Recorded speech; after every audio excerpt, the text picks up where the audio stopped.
harus melalui tahapan karantina. Karantina baik dia pun non reaktif pada saat dilakukan pemeriksaan kesehatan oleh dinas kesehatan atau swab antigen di bandara, ya, itu tetap harus karantina selama 5 hari. Kemudian dengan adanya kita ketahui bersama di India masuk wabah penyakit COVID yang cukup tinggi di India, beberapa negara kemudian menutup sementara untuk para warga atau penerbangan yang dari India masuk ke negara termasuk Indonesia salah satunya. Bahkan yang sudah masuk itu harus dikarantina selama 14 hari. Ini ketentuannya. Ya. Nah, yang kita amankan kemarin itu ada satu di Polda Metro warga negara Indonesia yang datang dari India. Kemudian juga diungkap oleh teman-teman Reskrim Polresta Bandara Suta, ya. Mengungkap lagi 5 laporan polisi dengan indikasi dugaan ada sekitar 7 tersangka, tapi 5 sekarang sudah jadi tetap tersangka. 2 ini masih kita bersama-sama secara berkolaborasi dengan teman-teman dari imigrasi untuk mengejar yang 2 lagi. Ya. Sudah diidentifikasi data dari teman-teman imigrasi yang bersangkutan, tinggal kita ambil. Jadi semuanya ada 7. Modus operandinya sama semuanya.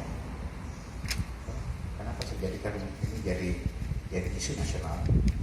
Kebijakan pemerintah sama dengan negara-negara lain, upaya untuk memutus mata rantai penyebaran COVID-19 ini, ya, khususnya dari luar negeri semuanya. Karena kita tidak tahu bagaimana varian yang ada di sana yang beredar di negaranya, kemudian masuk sini termasuk India, dengan cara kebijakan mengkarantina, bukan soalnya mengkarantina sama negara-negara. Mau masuk ke Singapura juga sama, 14 hari. Masuk ke negara-negara yang lain juga 14 hari. Di Indonesia ada kebijakan 5 hari. Hari pertama di swab antigen, masuk dulu ke dalam walaupun dia non reaktif atau negatif. Nanti hari keempat di swab lagi. Kalau memang non reaktif, hari kelima boleh pulang, betul ya? Di PCR. Hari kelima nanti cepat pulang. Sama dengan India, 14 hari. Hari pertama dan hari ke-13 itu di PCR. Ya. Kalau memang negatif, ya silakan. Bagaimana dengan dari India lain? Sudah kemarin ada kebijakan dari teman-teman imigrasi. 32 dideportasi kembali yang sudah masuk. Bahkan ada yang di udara. Satu pesawat di udara kalau nggak salah 33 ya. 33 mau mendarat dipulangkan tanpa mendarat. Saya kasih informasi saja. Ada 2 yang masuk, 1 udah mendarat, 32 sudah deportasi, yang di udara dipulangkan. Ini upaya pemerintah jangan sampai kita menjadi pandemi lagi di sini, jangan lagi ada gelombang kedua. Sudah alhamdulillah sudah menurun. Nah, ini upaya. Ini para pelaku-pelaku yang coba memanfaatkan, ya, dengan mencari keuntungan, ya, tapi tidak memikirkan dampak daripada ini. Jadi 7 warga negara India. Kalau yang di Polda Metro kita makan warga negara Indonesia. Modusnya sama. Nanti ada jokinya. Ya, ada jokinya yang akan mengurus mulai dia datang dari pesawat, turun dari pesawat. Ya, saya bicara umumnya saja, turun dari pesawat sudah ada yang langsung menunggu di situ. Menunggu, kemudian di dalam pemeriksaan itu ada 3 tahap selama COVID-19 ini, termasuk Satgas di dalam. Tahap pertama pemeriksaan, ya. Yang dikatakan pemeriksaan itu pemeriksaan mulai dari turun, kemudian masuk mengisi formulir EHAC, kemudian masuk menuju counter pemeriksaan EHAC, juga sampai ke masalah ke swab dan PCR.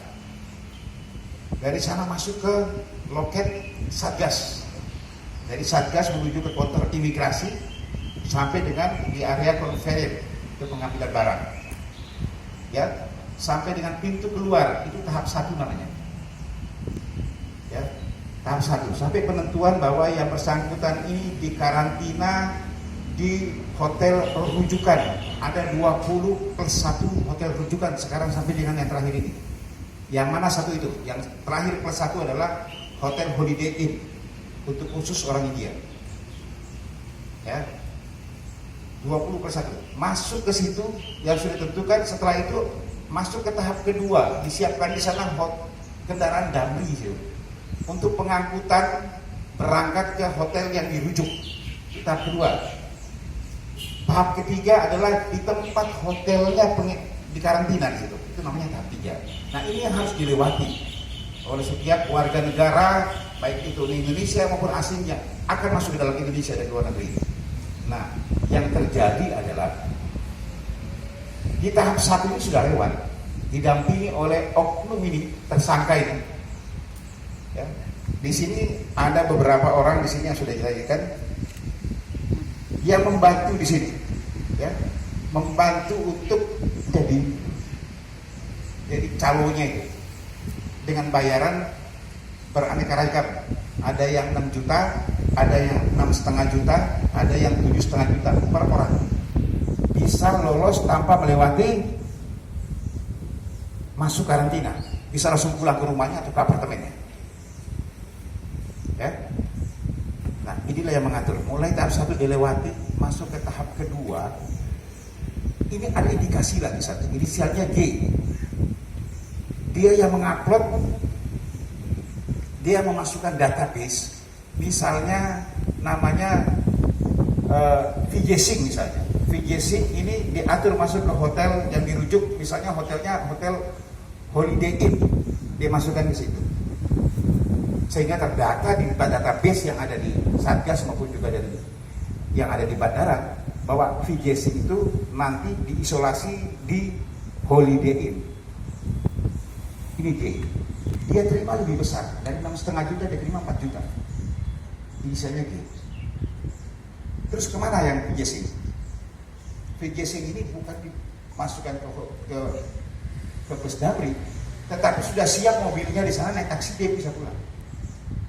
Itu yang terjadi. Ini yang saya bilang. Nah, inilah kemudian kita amankan.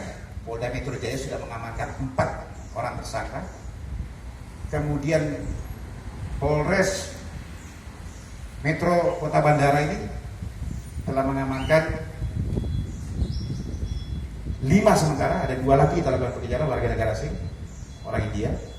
Kemudian ada 4 orang warga negara Indonesia yang membantu, mempermudah ya, dengan menerima bayaran saya katakan tadi mulai dari 6 juta sampai dengan 8 juta. Kemudian ada juga warga negara India yang kebetulan satu ini suaminya daripada tersangka yang baru datang ini istrinya. Dia yang mempermudah juga, membantu. Kemudian ada juga yang saudaranya yang membantu. Jadi 2 juga orang warga negara India yang ada di Indonesia pada saat itu. Total semuanya ada sekitar 11 yang kita amankan sekarang, masih ada 2, jadi masih ada harusnya 13. Kita masih melakukan pengejaran 2 lagi. Kemudian juga masih ada juga beberapa calo-calo yang lain ini, tersangka-tersangka lain yang membantunya masih kita lakukan pengejaran dan pendalaman. Contoh saja yang terakhir 2 ini juga masih kami lidik dan sidik siapa yang membantu dia. Dari mana kita bisa tahu yang 2 yang sekarang belum datang ini? Karena memang database-nya ada di imigrasi.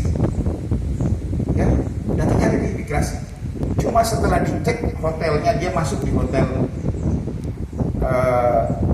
contoh saja satu. Dia ada hotel, kemudian setelah dicek hotel itu orangnya nggak ada. Tapi di database-nya itu dia di hotel, misalnya Hotel Holiday Inn, kita di VJ-Sync Hotel Holiday Inn. Kami cek ke sana.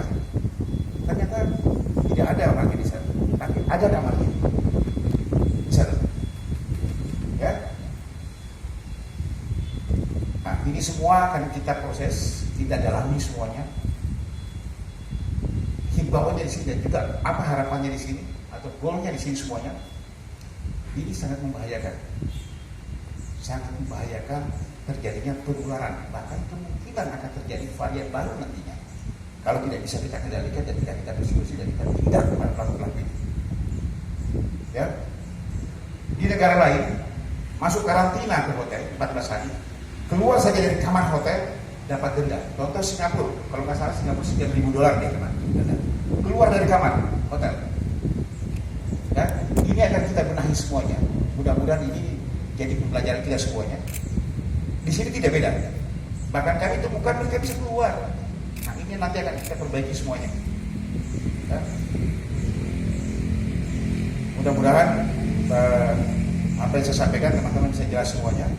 Karena di sini keseluruhan tersangka ini kita jerat dengan pasal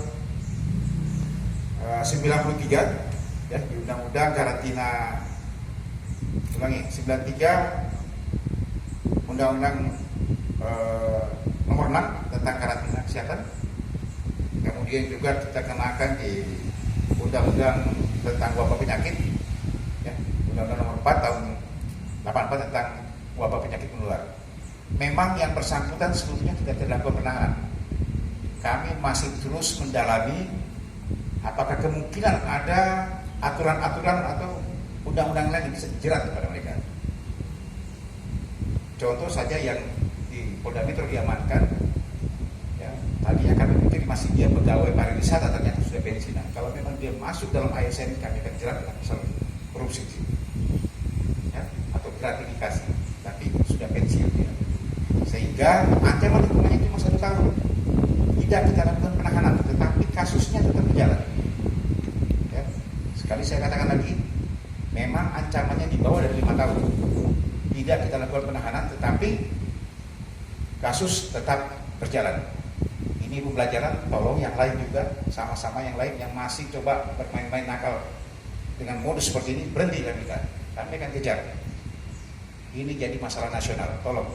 Dampaknya yang harus dipikirkan, jangan mencari kesenangan mendapat keuntungan, tetapi dampaknya negara kita masuk lagi jadi gelombang kedua COVID-19. Itu yang tidak kita inginkan. Ya. Saya rasa demikian dari saya, terima kasih. Assalamualaikum.